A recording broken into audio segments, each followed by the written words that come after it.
आकाश news, खबरों की तह तक, खबरों की तह तक, खबरों की तह तक, खबरों की तह तक। श्री राम लोक में अपने प्रतिनिधियों को भेज करके यज्ञ संपन्न करवाया और भारत में न्याय और सुशासन की स्थापना हो, इसके लिए आशीर्वाद मांगा।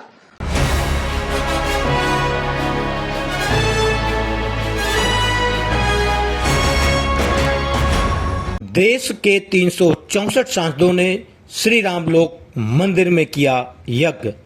विश्व शांति के लिए जरूरी है कि भारत में शांति हो, भारत से ही विश्व का कल्याण हो सकता है। इसके लिए हिमाचल प्रदेश स्थित सोलन के श्री राम लोक मंदिर में देश के 364 सांसदों व प्रतिनिधियों ने यज्ञ किया। इस यज्ञ में एनडीए व इंडिया गठबंधन के सांसद शामिल थे। यह जानकारी श्री राम लोक एवं नागलोक मंदिर के संस्थापक स्वामी अमरदेव जी ने दिया। उन्होंने यह भी बताया कि श्री राम लोक मंदिर व नागलोक मंदिर की आध्यात्मिक शक्तियों द्वारा रोगों का उपचार किया जाएगा। उन्होंने कहा कि मंगल दोष की वजह से रोग प्रतिरोधी शक्ति कम हो जाती है, इसलिए हवन यज्ञ भी किया जाएगा। आइए सुनते हैं उन्होंने विस्तार पूर्वक और कुछ क्या कहा। विश्व की शांति में भारत का अमूल्य योगदान रहता है। बिना भारत में शांति और सुशासन स्थापित किए बगैर विश्व में मंगल और न्याय की कामना नहीं की जा सकती। इसलिए विश्व में अगर शांति स्थापित करना हो, न्याय स्थापित करना हो, धर्म स्थापित करना हो, तो भारतवर्ष में सबसे पहले करना पड़ेगा।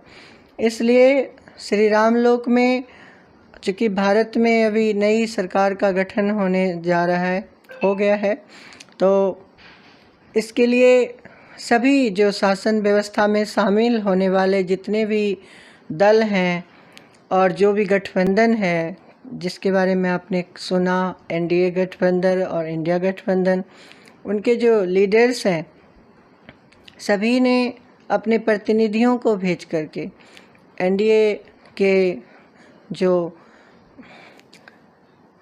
अमित शाह जी, राजनाथ सिंह जी और गडकरी जी, नितिन गडकरी जी, शिवराज सिंह चौहान जी और जेपी नड्डा जी, इन सब ने भारत में सुशासन स्थापित करने के लिए, और इंडिया गठबंधन से सोनिया गांधी जी ने, राहुल गांधी जी ने, प्रियंका गांधी जी ने, एमके स्टालिन जी ने, चंद्रबाबू नायडू जी ने, ममता बनर्जी जी ने, अखिलेश यादव जी ने और उद्धव ठाकरे जी ने, इन सब ने श्री राम लोक में अपने प्रतिनिधियों को भेज करके यज्ञ संपन्न करवाया और भारत में न्याय और सुशासन की स्थापना हो, इसके लिए आशीर्वाद मांगा। और उस आशीर्वाद को प्राप्त करके वो सभी मिल करके भारत में सुशासन की स्थापना करेंगे और धर्म के रास्ते पर चलते हुए राजनीति करेंगे। और उस राजनीति का उद्देश्य विश्व का कल्याण, भारत का कल्याण, भारत के नागरिकों को समस्त प्रकार की सुख और सुविधा उपलब्ध कराना होगा।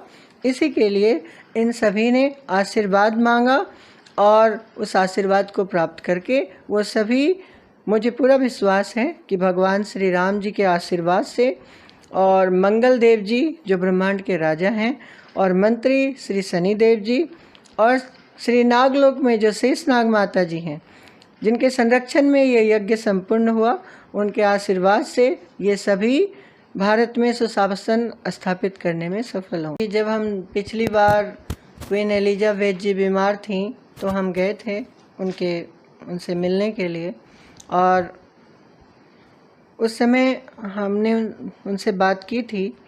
तो अभी संजोग बस वो बीमार पड़ गए हैं, उनको कैंसर हो गया है, तो अभी उनका निमंत्रण आया है, तो हम जाएंगे और देखेंगे और उनको स्वस्थ करेंगे यज्ञ हवन के द्वारा, आध्यात्मिक शक्ति के द्वारा। चूँकि जो वैदिक शक्ति का बल है, जो अध्यात्म की शक्ति का बल है, उस बल के सामने संसार का कोई भी बल तुच्छ है।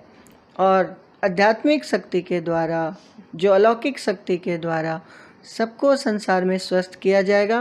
क्योंकि अभी मंगल देव जी का राज है और मंगल जिसका कमज़ोर होता है उसका स्वास्थ्य गिर जाता है, रोग प्रतिरोधक क्षमता कम हो जाती है।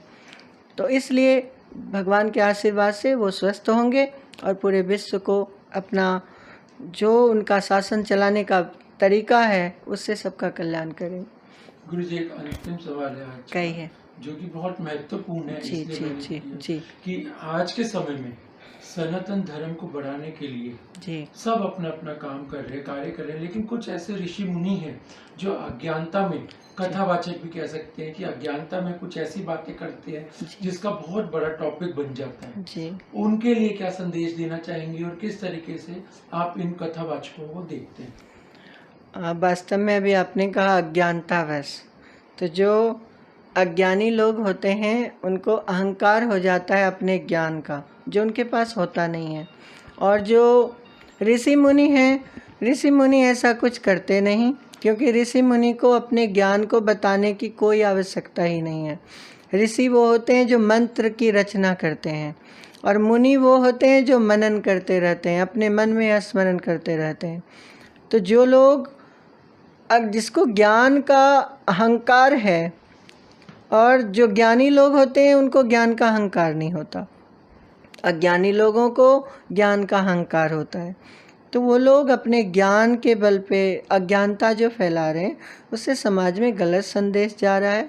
और इन सबको शास्त्रों का अध्ययन करने के बाद और हमारे ग्रंथ, हमारे वेद, हमारे पुराण, हमारे जो उपनिषद हैं, इनका ज्ञान प्राप्त करने के बाद तब समाज के किसी भी वर्ग को या धर्म विशेष के लिए जो कहा जाता है, किसी के लिए भी कहा जाता है, किसी मनुष्य के लिए, जाति के लिए, धर्म, वर्ण, उनको सोच समझ के बोलना चाहिए और शास्त्र अनुकूल बातें करनी चाहिए। जो शास्त्र में नहीं है अपने मन से बना करके मन ग्रंथ बातों को, क्योंकि उन सबको करोड़ों लोग सुन रहे हैं, करोड़ों लोगों का ध्यान, पूरे विश्व, आज तो पूरा विश्व टेक्नोलॉजी के माध्यम से लोगों को सुन रहा है, तो उनसे एक कुप्रभाव पड़ता है। और आपको बता दूं, कहीं और कुप्रभाव पड़े न पड़े, अगर किसी ने भी भगवान के प्रति अपशब्द कहा या अपशब्द फैलाया तो करोड़ों ऋषि मुनि, देवी देवता, 27 नक्षत्र, 9 ग्रह, 12 राशियाँ, 10 दिशाएं, नाग, किन्नर, गंधर्व, लोकपाल, दिक्पाल, इनका कोप भाजन बनना पड़ता है, इनके श्राप का भागी बनना पड़ता है। इसलिए मनुष्य को, हमने अभी आपसे क्यों कहा कि अयोध्या नगरी को किसी को भी हार जीत से नहीं जोड़ना चाहिए, क्योंकि अयोध्या नगरी पे करोड़ों ऋषि मुनियों का ध्यान रहता है। करोड़ों ऋषि मुनि अयोध्या नगरी का मनन करते हैं, चिंतन करते रहते हैं, उनकी चर्चा करते रहते हैं। अगर किसी ने भी सुन ली कि किसी मनुष्य ने उनका विरोध किया, वहाँ के प्रति अपशब्द कहा, तो उनका तो सर्वनाश तय है। और वैसे भी इस बार न्याय राजा है, न्यायप्रिय राजा है शनिदेव जी, और हनुमान जी स्वयं इस बार शासन व्यवस्था में, मंगल देव जी के रूप में। तो अधर्म के लिए, तो अहंकारियों के लिए, अधर्म के लिए, और जिनमें भी थोड़ा सा भी अहंकार बचा हुआ है, उनका सर्वनाश तो सुनिश्चित है। और ये हम नहीं, ऋषि मुनि नहीं, स्वयं ब्रह्मांड के राजा मंगल देव जी और ब्रह्मांड के मंत्री शनिदेव जी उनके कर्मानुसार करेंगे।